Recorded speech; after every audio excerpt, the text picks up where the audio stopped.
Face au mercantilisme d'un grand nombre de sites de location entre particuliers, les internautes ont, comme toujours, trouvé une solution. Revenir à l'authenticité et à la terre. Et la dernière tendance, c'est le gamping, contraction de garden et camping, autrement dit, camper dans le jardin d'un inconnu. Sur le net, des milliers de particuliers du monde entier proposent leur terrain. C'est le cas de Jean-Michel, un gentil retraité vendéen.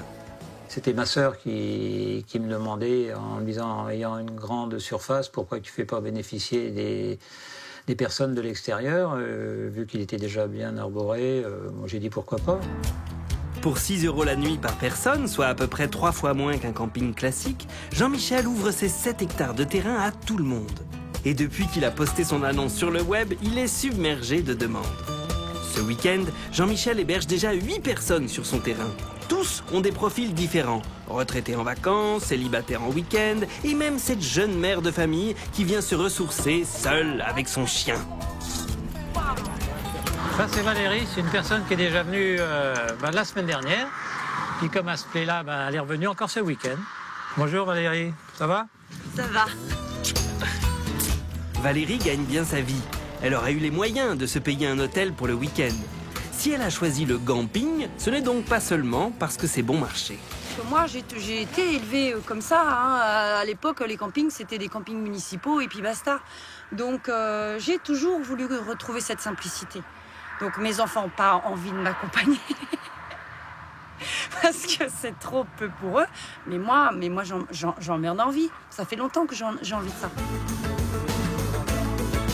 L'autre avantage du camping, c'est la convivialité. C'est pour échanger et partager sa propriété que Jean-Michel s'est inscrit sur le site. À 6 € la nuit, il ne gagne pas d'argent. D'autant que tous les week-ends, il organise un barbecue avec ses campeurs. Et le tout à ses frais. On va préparer des merguez, des saucisses pour ce soir avec la sangria. Pour que tout le monde puisse connaître. Parce qu'on s'est croisés sans savoir qui c'était. Alors là, comme ça, après, en fin de sangria, tout le monde se connaît bien. Toutes ces nouvelles manières de voyager n'ont pas fini d'évoluer.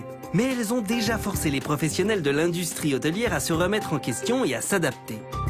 Une de leurs contre-attaques, c'est le camping chic.